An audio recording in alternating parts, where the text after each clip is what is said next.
তো নমস্কার বন্ধুরা, আশা করি আপনারা সবাই ভালো আছেন। তো আজকের এই ভিডিওতে আপনাদের জানাবো যে হেডফোন কতটা জরুরি এডিটিংয়ের জন্য। ভিডিও এডিটিং যদি আপনারা করে থাকেন তাহলে আপনাদের জন্য হেডফোন কতটা জরুরি অ্যান্ড আপনারা কতটা এডিটিংয়ের সময় হয়ে গেলে আপনারা হেডফোন নিতে পারেন, সেটাই আজকের এই ভিডিওতে জানাবো। তো অবশ্যই ভিডিওটি আপনারা সম্পূর্ণ দেখুন, সম্পূর্ণ দেখলে আপনারা জানতে পারবেন যে আপনাদের হেডফোন জরুরি কিনা। তো অবশ্যই ভিডিওটির সাথে থাকুন। তো ভিডিওটি শুরু করা যাক। অ্যান্ড ভিডিওটি শুরু করার আগে আপনাদের জানাবো যে আপনারা যদি এই চ্যানেলে নতুন দর্শক হয়ে থাকেন অ্যান্ড আপনারা যদি এডিটিং রিলেটেড পছন্দ করেন অ্যান্ড আপনাদের যদি মনে হয় যে আপনারা এডিটিং শিখবেন, তাহলে অবশ্যই এই চ্যানেলটিকে সাবস্ক্রাইব করবেন। সাবস্ক্রাইব করলেই কিন্তু আপনারা আপনার নিত্য নতুন কন্টেন্ট পাবেন, যেখান থেকে আপনারা এডিটিং শিখতে পারবেন খুব ভালো মতো ভাবে। তো চলুন ভিডিওটি শুরু করা যাক। Let's start.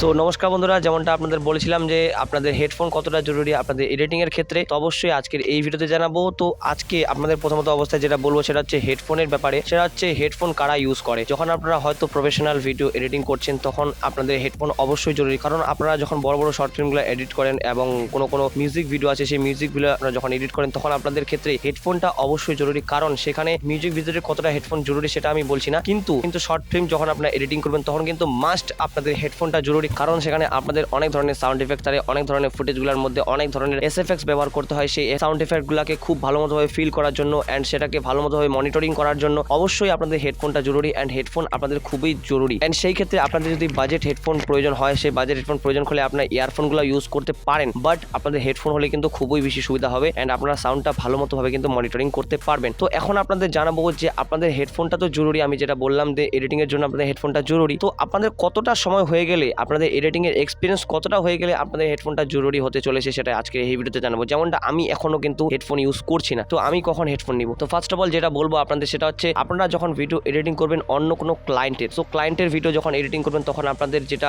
মেইন যেটা প্রায়োরিটি থাকবে সেটা হচ্ছে আপনাদের ভিডিওটাকে খুব সুন্দরভাবে এডিট করতে হবে, যেটা ক্লায়েন্ট যাতে খুশি হয় অ্যান্ড ক্লায়েন্ট যাতে নেক্সট টাইম আবারও আপনাকে ভিডিও এডিটিং করতে দেয়, সেই প্রায়োরিটিটা আপনাদের থাকবে। অ্যান্ড সেই জন্য আপনাদের ভালো মতোভাবে সাউন্ড ইফেক্ট, ভালো মতোভাবে এডিটিং, ভালো মতোভাবে ব্যাকগ্রাউন্ড মিউজিক এগুলো যেগুলো আছে সবগুলো কিন্তু এগুলো আপনাদের ঠিকঠাক করে ম্যাচ করতে হবে অ্যান্ড ঠিকঠাক করে আপনাদের এডিটিং করে সেটাকে ক্লায়েন্টকে সেন্ড করতে হবে। তো এর জন্য যেগুলা সাউন্ডের যেগুলা ডিজাইনগুলো আছে, সাউন্ড ডিজাইনের জন্য মানে ভালো সাউন্ড ডিজাইনের জন্য আপনাদের অবশ্যই হেডফোন প্রয়োজন। অ্যান্ড আপনারা যদি কোনো ক্লায়েন্টের ভিডিও এডিটিং করে না থাকেন, এখন আমি বলছি যে আপনার সেলফ ভিডিও যদি এডিটিং করেন, মানে আপনার নিজের ভিডিও যদি এডিটিং করেন, যেমনটা ইউটিউবের ভিডিও, সো ইউটিউবের ভিডিও আপনারা যখন এডিটিং করবেন তখন যদি মনে হয় যে আপনারা একদম কোয়ালিটি কন্টেন্ট দিচ্ছেন, তাহলে আর আপনাদের কাছে যদি বাজেট থাকে তাহলে অবশ্যই আপনারা একটা হেডফোন কিনে নেবেন। কারণ হেডফোনটা আজকে না কালকে না পরে যখন আপনারা ভালো এডিটিং এর জায়গায় পৌঁছে যাবেন তখন আপনাদের মনে হবে যে অবশ্যই একটা হেডফোন প্রয়োজন। যারা নতুন ভিডিও এডিটিং স্টার্ট করেছেন তাদের জন্য, তাদের পক্ষে আমি বলছি না, যারা অলমোস্ট ভিডিও এডিটিংটা শুরু করে ফেলেছেন, যে ভিডিও এডিটিং করতেছেন অ্যান্ড কয়েকটা প্রজেক্ট আপনারা হয়তো ক্লায়েন্টের অথবা অন্যের প্রজেক্ট আপনারা কাজ করছেন, বড়সড় ক্লায়েন্টের দরকার নেই, আপনারা হয়তো অন্যের ভিডিও এডিটিং করছেন,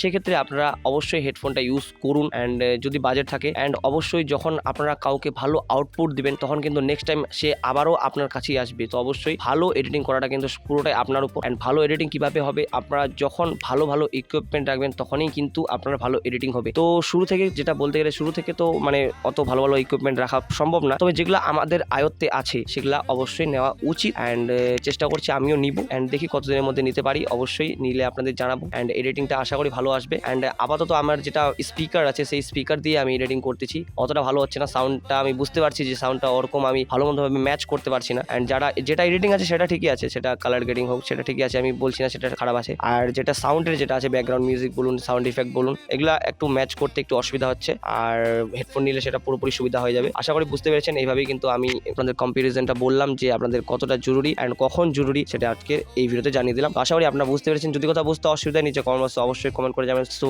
টেক কেয়ার অ্যান্ড বাই।